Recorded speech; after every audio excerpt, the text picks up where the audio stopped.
Price Lord. நான் தேவனுடைய ஊழியக்காரன். எத்தனை வருஷமாக இருக்கிறேன்னா 16 வருஷமாக இருக்கேன். தேவன் அவ்வளோ அற்புதமாக நடத்துகிறார்.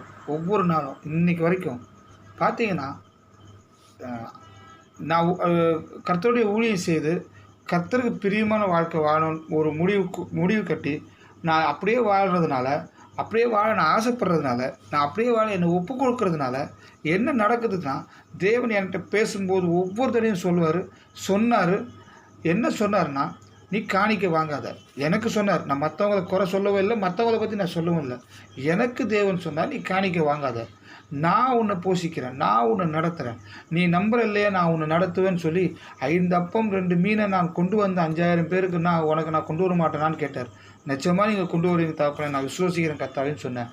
அப்போ தேவன் சொன்னார், நான் என்ன சொல்கிறேன்னா, இப்போ உனக்கு ஒரு தேவை இருக்குது. அந்த தேவைக்கு நான் என்ன பண்ணுறேன், உனக்கு ஒரு 1000 ரூபா தரேன், நீ இந்த போய் ஜெபம் பண்ணி 1000 ரூபா வாங்கிக்க, அந்த தேவையை சந்திச்சுக்க அப்படி நடக்கணுமா? அப்படி இல்லைன்னா, ஒரு தேவை இருக்கா, ஒரே நிமிஷம் ஜெபம் பண்ணோன்னா அந்த தேவை ஆட்டோமேட்டிக்காக மாறிடணும். உண்மைக்கு அதே போல் தான் நடக்குது. இப்போ எங்கள் வீட்டில் அரிசி தேவைன்னா ஜெபம் பண்ணால் அரிசி குறையாது. நீங்கள் நம்பினாலும் சரி, நம்பாட்டிலும் சரி.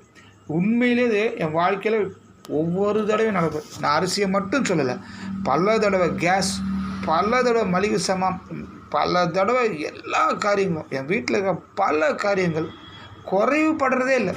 நிச்சயமாக குறைவுபடுறதே இல்லை. உண்மையிலே 16 வருஷமாக நான் காணிக்க ஒன்று வாங்கினதே இல்லை. அப்படியே வாங்கினதே இல்லைன்னு சொல்லக்கூடாது, சாரி மன்னிச்சுக்கோங்க.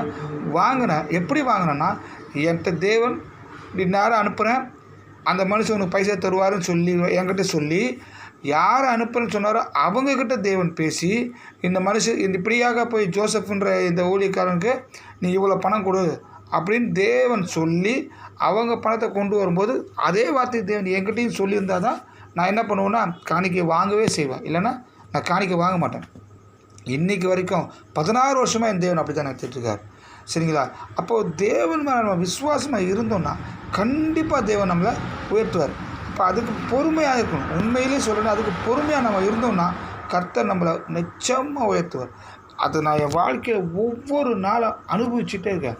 ஆக்சுவலி இந்த வீடியோவை நான் எதுக்காக போடுறேன்னு சொன்னால், நான் 16 வருஷமாக தேவனுக்கு அவருடைய கிருபையால் நான் அவரோட கூட இருக்க எனக்கு அந்த கிருபை கிடைச்சதுனால இன்றைக்கி என் தேவன் என்ன சொல்கிறதுனா, யாருக்கும் நிச்சயமாக எதிர்பார்க்கவே முடியாத அளவுக்கு ரொம்ப சாதாரணமாக ஒரு சின்னதாக ஒரு கடையை வச்சு, நான் அந்த கடையில் இருக்கிற வருமானத்தை வச்சு நான் என்னுடைய வாழ்க்கையை நடத்திட்டு இருந்தேன் தேவனுடைய கிருபையால். நிச்சயமாக நான் தேவன்கிட்ட கேட்டேன்.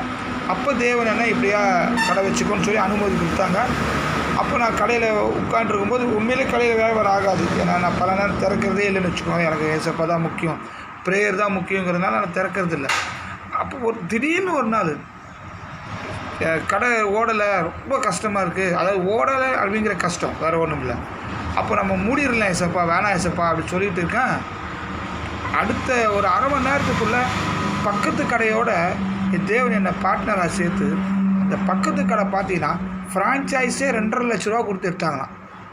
அவ்வளோ பெரிய கடையில் என்னை தேவன் பங்குதாரராக, நான் ஒரு பார்ட்னராக, 2 பேரில் நானும் ஒரு ஆளாக பார்ட்னராக என்னை தேவன் சேர்த்தார். இன்றைக்கி அந்த கடையில் உட்காந்து தான் நான் இப்போ உங்கள்கிட்ட பேசிகிட்ருக்கேன். உண்மையிலே தேவனுடைய மிகப்பெரிய அதிசயம், தேவ பிள்ளைகளை தேவன் கைவிடவே மாட்டாருங்கிறதுக்கு நிஜமாகவே இந்த ஒரு சம்பவமும் சாட்சியாக நான் உங்களுக்கு சொல்கிறேன். அதனால் தெய்வ பிள்ளைகள் ஒரு நாளும் பயப்படாதீங்க. எனக்கு தேவன் சொன்னார் நீ காணிக்க வாங்காதன்னு சொல்லி, எனக்கு என்ன சொன்னாரோ அதில் நான் உண்மையாக இருக்க தேவன் எனக்கு கிருபை செஞ்சார். அப்போ அதைத்தான் நான் உங்களுக்கு சொல்ல வரேன். தேவனோடு நீங்கள் பேசணும், தேவனோடு நீங்கள் பழகணும். தேவன் உங்களுக்கு கூட கண்டிப்பாக இடைப்படுவார். அப்போது தேவன் என்ன சொல்கிறாரோ, என்ன செய்ய சொல்கிறாரோ, எப்படி இருக்க சொல்கிறாரோ அப்படி நாம் இருக்கணும். இதுதான் ரொம்ப முக்கியம். கைகூர்ந்து தேவ பிள்ளைகள் உணர வேண்டிய ஒரு தேவன் உங்களை எப்படி இருக்க சொல்கிறாரோ நீங்கள் அப்படி இருக்கணும். நாம் எப்படியாச்சும் ஒன்று இருந்துட்டு தேவன் இதை அங்கீகரிப்பார் அப்படின்னு நம்மளுக்கு நினைக்கவே கூடாது. தேவன் என்னை இப்படி இருன்னு சொல்கிறாரா, அப்படியே இருக்க நம்ம பழகிட்டோம்னா கொஞ்சம் கஷ்டமாக இருக்கிற மாதிரி இருக்கும். ஏன்னா தேவன் என்ன பண்ணாரா, என் பிள்ளை என் வார்த்தைக்கு கட்டுப்பட்டு இருக்கிறானான்னு சொல்லி கண்டிப்பாக சோதிப்பார். ஏன்னா சோதிக்கப்பட்ட பொண்ணானது புடமிடப்பட்ட பெண் எவ்வளோ பயங்கர வெளியேறப்பட்டதாக மாறுமோ அப்படி அவருடைய பிள்ளைகளை தேவன் ஒவ்வொரு வாட்டியும் அப்படி சோதிப்பார். அதனால் தேவ பிள்ளைகள், தேவன் நமக்கு என்ன சொல்கிறாரோ அதில் நம்ம முழுமையாக பொறுமையாக, அதுதான் முக்கியம். முழுமையாக பொறுமையாக. நான் 16 வருஷம் தேவ சமூகத்தில் அவர் கூடவே இருக்க தேவன் கிருபை பாராட்டினார். அதனால் எனக்கு என்ன கிடைச்சது, இன்றைக்கி மிகப்பெரிய ஒரு கடையோட பார்ட்னர்ஷிப் கிடச்சிது. எத்தனை பெரிய பாக்கியம் பாருங்களேன். அந்த பார்ட்னர்ஷிப்பு எப்படி கிடச்சிதுன்னா, நான் வந்தால் போதும்னு சொல்லி என்னை எடுத்துக்கிட்டாங்க. இதுதான் உண்மை. அதுதான் தேவன் கொடுக்குறது. சரி வாங்க பார்த்துக்கலாம், இவரும் வராரப்பா, அப்படிலாம் இல்லை. நீங்கள் வந்தால் போதும்னு சொல்லி என்னை எடுத்துக்கிட்டாங்க. உண்மைக்கு தேவன் அவ்வளோ பெரிய காரியம் செஞ்சார். அதனால் தேவ பிள்ளைங்க தேவ சித்தத்தை செஞ்சு கூடவே மிக பொறுமையாக இருந்தோம்னா கர்த்தர் நம்ம எல்லா விதத்துலையும் உயர்த்தி வைப்பார். இன்றைக்கி இந்த ஏரியா முழுசிலும் என்னை தேவன் உயர்த்தி வச்சுருக்கார். அதுக்கு தேவனுக்கு நான் நன்றியோடு ஸ்தோத்திரிக்கிறேன். நீங்களும் தேவனுக்கு பிரியமாக இருந்தீங்கன்னா கர்த்தர் உங்களையும் உயர்த்துவார். அல்லேலூயா.